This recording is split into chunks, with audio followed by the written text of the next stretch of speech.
Hi there. Have you wondered why the issue of leadership has always been on the front burner over ages? Have you wondered the reason why most times we tend to express much of our pains around the failures of leadership, both in our secular space, the religious space, even family leadership, in our community? There's a common saying that everything rises and falls based on leadership. Abraham Lincoln said, "Any man could endure adversity.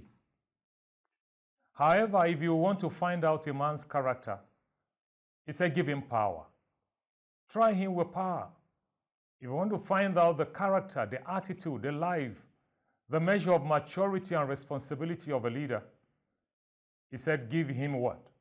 Power." Another words, synonymous words to power in this context is authority. It's about leadership. You want to know how simple or how arrogant, how great, how humane a man is? Hey, try him or her with power, authority, the go-ahead to rule over others, either by collective appointment, personal enforcement, or social agreement. Abraham Lincoln said, "Almost all men could endure adversity, but if you want to know a man's character, give him power." That's a point you need to note as a matter of emphasis. Welcome to this special edition. This is Leadership. I am Dr. Ajayi. The question is this. In furtherance to some of the earlier questions we mentioned earlier, what could be the problem? What would have been the problem over ages that we yet to identify that key to producing the kind of leadership that our society, our organization, our institution, our families, our community demands? As diverse as the spaces are, so will also be the diverse nature of leadership to meeting up with the individual and special needs of each of these spaces. Of course, I'm mindful of the fact that there have been several schools of thought when it comes to leadership. And each school of thought tend to have built a tower around their theories and their thoughts. Do you want to speak about John Maxwell? He has his own school of thought. Of course, he does have mentors or mentees. You want to talk about Charles? He also has his own mentees. You want to talk about the school of Mike? He also has his own philosophies and theories. Oh, you want to speak of Indira Gandhi, for instance.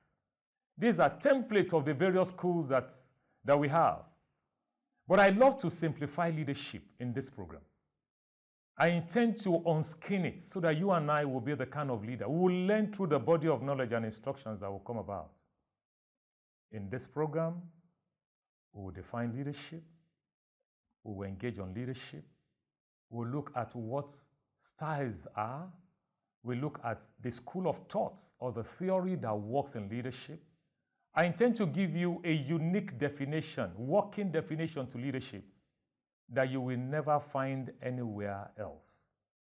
And that will only be because, one, as a researcher, two, as a scholar, three, as a theologian, and four, as a human resource professional. Over time, with the kind of experience that we've harnessed over years, we felt there's a particular definition that should work for all forms of leadership. Now, some persons will say, no, our own school tend to work. Our theories works. Our principles work.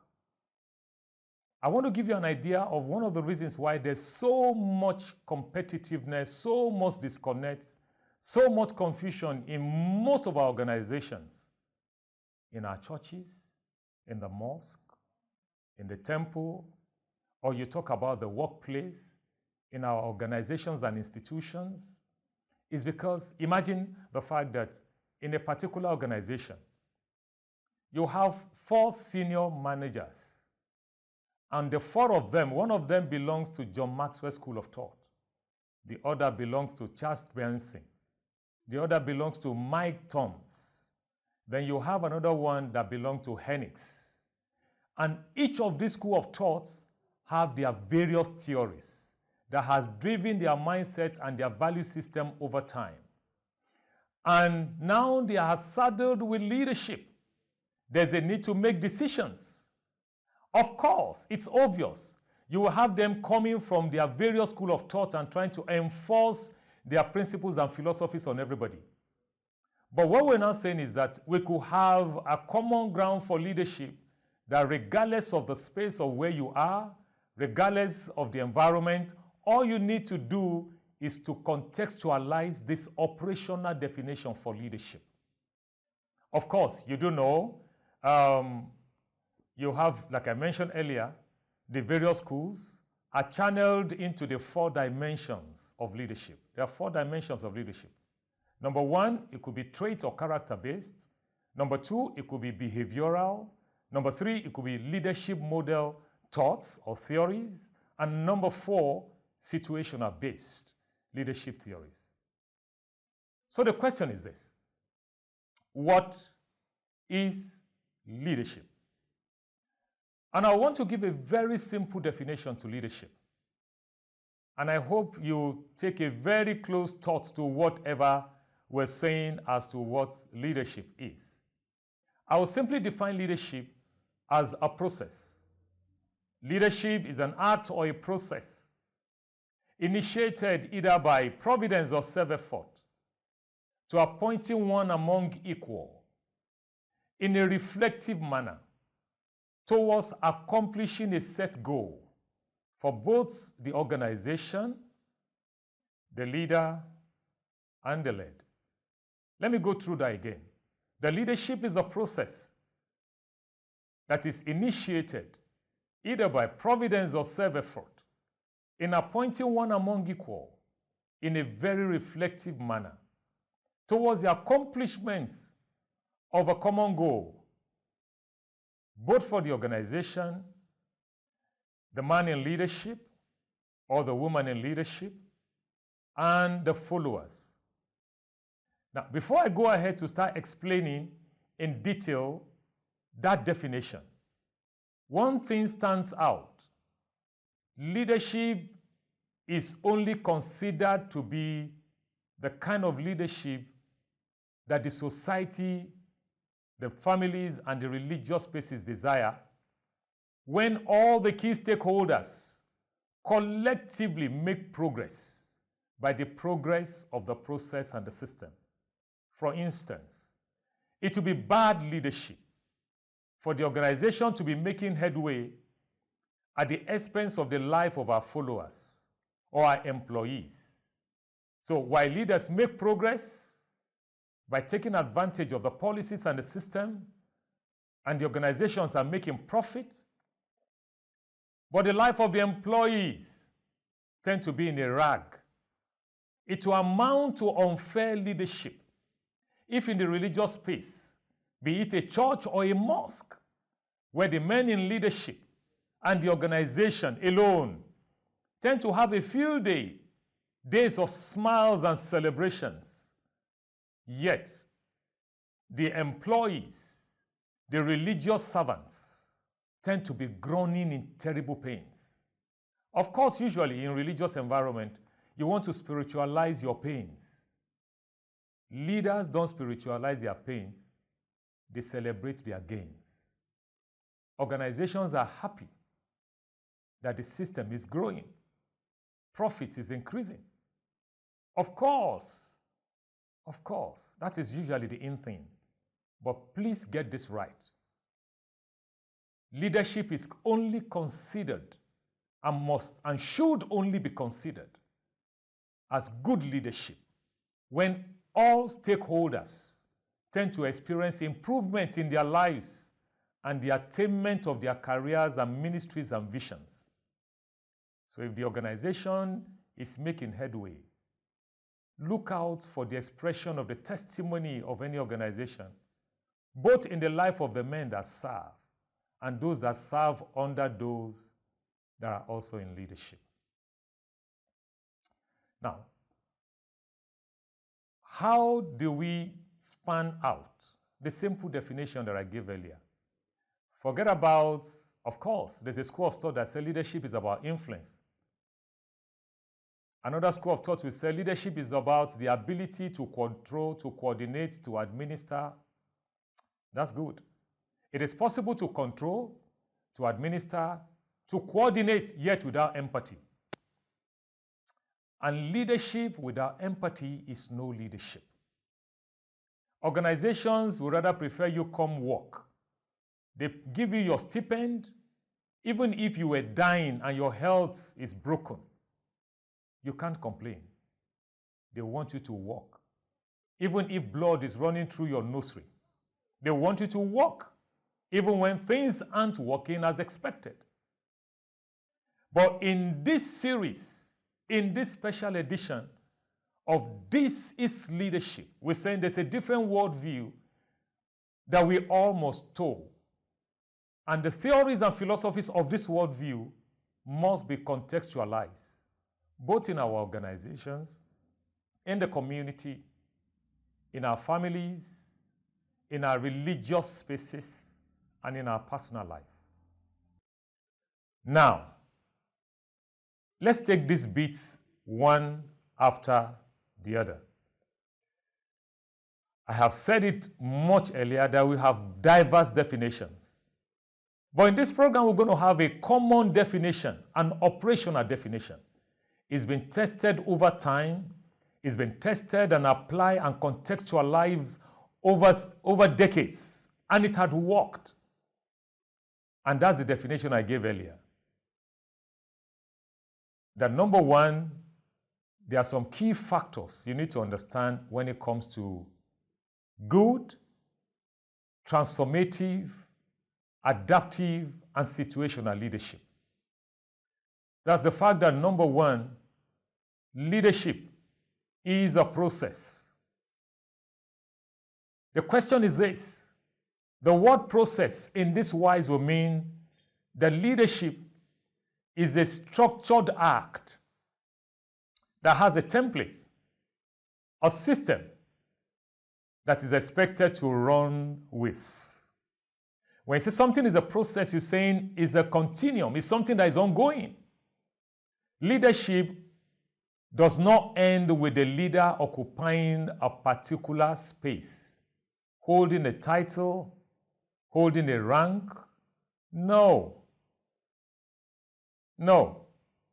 It will seem to me from our definition that in every good leadership, you will always find the successor and the predecessor. While someone's tenure expires, another will have to take over. And in this special edition of this leadership program titled This is Leadership, I want to remind you once again that leadership does not end and will not end with the title holder. Leadership will exceed our presence in our current office. Leadership will go beyond your tenure on the current desk where you find yourself. What are we saying? Get this right. Leadership is a process.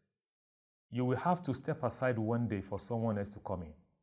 What you do while you are still in space will determine what happens when you are out of that space. We'll go on a short break for now, and we'll be back soon.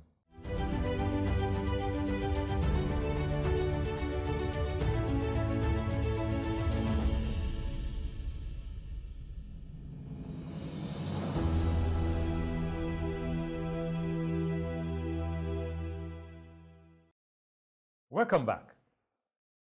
I hope you did had a good rest within a short break. Earlier on, we said there are various schools of thoughts when it comes to leadership. And I went ahead to informing us the fact that regardless of the theories and the drives behind any of the leadership schools you might have belonged to before having to step into this space with me, all of the leadership styles that have ever existed find themselves within the 4 dimensions. 1, traits. 2, model. 3, behavioral or behavior. And 4, situational. Traits, model, behavior, and situation. The 4 has been the key direction that has directed much of the various leadership schools you have. I mentioned some accomplished schools. It talk about Maxwell, talk about Trans, talk about Kent, just various schools that have established a name for themselves. And they have mentees, 1 or 2 persons, thousands of persons who belong in the school. And I cited an example before we went on break to the fact that imagine if you have had 5 senior managers in one single organization and 4 of them belong to the 4 different schools of thoughts and theories, leadership theories. What a manner of confusion and commotion you're going to have in there. A divided kingdom, you will call it over time. And that's why we decided to say, okay, let's have a common definition, an operational definition for leadership. For this particular special program, this is leadership.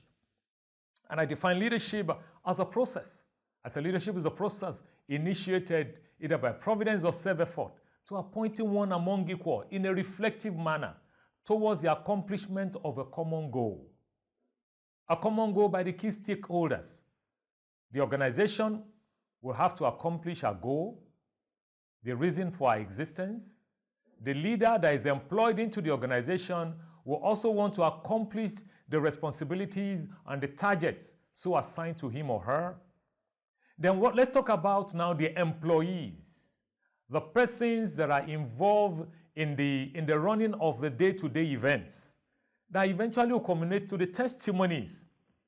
These testimonies are what we normally refer to in the secular space as prophets. In the religious space, it has its own.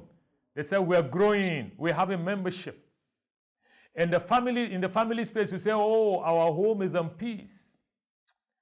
However, before we went on break, the last space I mentioned, I said, let's speak on this working definition.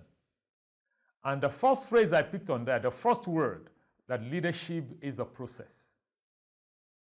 And in this particular space, I want to consider the word process. What do you mean by leadership being a process?